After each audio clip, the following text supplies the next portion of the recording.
అనేక మంది బీసీలకు సంబంధించి న్యాయం జరగాలని చెప్పి పోరాటం చేస్తూ వచ్చినటువంటి విషయం మీకు తెలిసిందే. అది పెద్దల కాన్షీరామ్ గారి దగ్గర నుంచి మొదలు పెట్టుకుంటే, అంతకుముందు పూలే గారు, అంబేద్కర్ గారి దగ్గర నుంచి మొదలు పెట్టుకుంటే కంటిన్యూస్ ప్రాసెస్గా జరుగుతూ వస్తుంది. కానీ సరి అయినటువంటి వాటా విద్య, ఉద్యోగ, రాజకీయాలలో రాలేదనేటటువంటిది మాత్రం చారిత్రక సత్యం. మనం ఎన్నో మార్లు అనుకున్నాం, భారతదేశం సాధించినటువంటి ప్రగతిలో ఒకవేళ బీసీలకు ఎట్లా అయితే ఎస్సీ ఎస్టీలకు కాన్స్టిట్యూషన్లో ఒక భద్రత ఇచ్చి రాజకీయ పరంగా, విద్యాపరంగా, ఉద్యోగపరంగా రిజర్వేషన్లు ఇచ్చారో, ఆనాడే బీసీలకు సంబంధించి కూడా రాజ్యాంగ రక్షణ ఉన్నట్టయితే మరి భారతదేశం ఇవాళ అమెరికాను మించిపోయి ఉండేది అభివృద్ధిలో అనేటటువంటి ఆలోచన కూడా చాలామంది చెప్పడం జరిగింది. ఎందుకు ఈ మాట చెప్తా ఉన్నామంటే, ఎక్కువ పని చేసే చేతులుంటే, ఎక్కువ మంది సమాజంలో వర్క్ ఫోర్స్లో జాయిన్ అయితే, అది పొలిటికల్ కావచ్చు, ఎడ్యుకేషన్ కావచ్చు, బిజినెస్ కావచ్చు, ఎంత ఎక్కువ మంది జాయిన్ అయితే అంత ఎక్కువ డెవలప్మెంట్ వచ్చేటటువంటి ఆస్కారం ఉంటుంది. అందుకే ఇవాళ చాలామందిని అవకాశాలకు దూరం పెట్టినామనేటటువంటి బాధ ప్రజాస్వామికవాదులు ఎప్పుడు కూడా వ్యక్తం చేస్తూ ఉంటారు.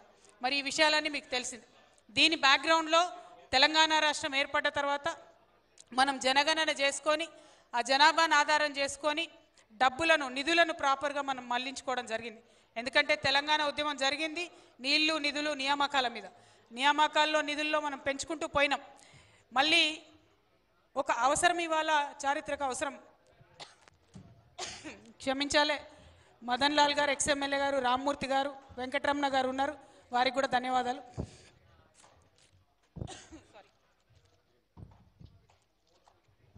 మళ్ళీ ఇవాళ దేశవ్యాప్తంగా ఒక చర్చ జరుగుతూ ఉంది. ఓబీసీలకు పొలిటికల్ వాటా దక్కాలి, మేము ఎంతమంది ఉంటే మేము అంతమంది రాజ్యాధికారంలో కూడా భాగస్వామ్యం కావాలని దేశవ్యాప్తంగా ఒక చర్చ జరుగుతున్నటువంటి సందర్భాన్ని మనం గమనిస్తున్నాం.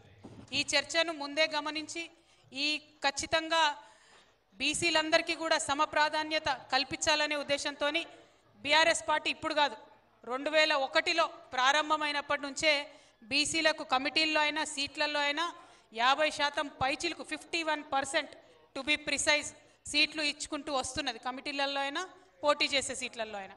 కానీ అది ఏ పార్టీకి ఆ పార్టీ విధిగా పాటించింది తప్పితే ఒక రాజ్యాంగబద్ధమైనటువంటి హక్కుగా బీసీలకు రాలేదు. అది రావాల్సిన సందర్భం ఇప్పుడు వచ్చిందనేటటువంటి చర్చ జరుగుతున్నటువంటి నేపథ్యంలో గత సంవత్సరంన్నర కాలంగా తెలంగాణ జాగృతి ఖచ్చితంగా బీసీలకు న్యాయం జరగాల్సిందే అనేటటువంటి ఉద్దేశంతో మనం ఒక పోరాటం మొదలుపెట్టినాం. ఏం పోరాటం అది? తెలంగాణ జాగృతి సంస్థకు ఒక నేపథ్యం ఉన్నది. అసెంబ్లీలో ప్రెస్ మిత్రులు కొద్దిగా దయచేసి సైలెంట్ ఉండాలి. ఫోటోగ్రాఫర్ ఆగు, కూర్చోండి పిల్లలు. తెలంగాణ జాగృతికి ఒక నేపథ్యం ఉన్నది. అసెంబ్లీలో అంబేద్కర్ విగ్రహం పెట్టాలనేటటువంటి పోరాటం సరిగ్గా ఇవాళకి 13 సంవత్సరాల క్రితం అసెంబ్లీలో అంబేద్కర్ విగ్రహం పెట్టాలని స్వయంగా నేను 1 సంవత్సరం పాటు పోరాటం చేసి 3 రోజులు దీక్ష చేస్తే ఆనాడు ఉమ్మడి ఆంధ్రప్రదేశ్లో తెలంగాణ జాగృతి పోరాట ఫలితంగా అసెంబ్లీలో అంబేద్కర్ విగ్రహం పెట్టించుకున్నాం. అంటే ఒక సామాజిక దృక్పథం ఉన్నటువంటి సంస్థ తెలంగాణ జాగృతి. అట్లానే ఆ తర్వాత తెలంగాణ సంస్కృతిని గౌరవించాలనేటటువంటి నేపథ్యాన్ని ముందుకు తీసుకొచ్చి బతుకమ్మకు, బోనాలకు రాష్ట్ర పండుగ హోదా ఇవ్వాలి అని ఉమ్మడి రాష్ట్రంలోనే కొట్లాడి ఉమ్మడి రాష్ట్రంలో బతుకమ్మకు రాష్ట్ర పండుగ హోదా సాధించినటువంటి సంస్థ తెలంగాణ జాగృతి సంస్థ. ఆ పోరాటాన్ని కొనసాగిస్తూ రాష్ట్రం సాధించుకున్న తర్వాత బోనాల పండుగ కూడా హోదా ఇచ్చడానికి కేసీఆర్ గారిని మద్దతు కోరి వారు ఇవ్వడం కూడా జరిగింది. అంటే మేము మొదలుపెట్టినటువంటి ఏ అంశాన్ని కూడా ఎప్పుడు వదిలిపెట్టలే.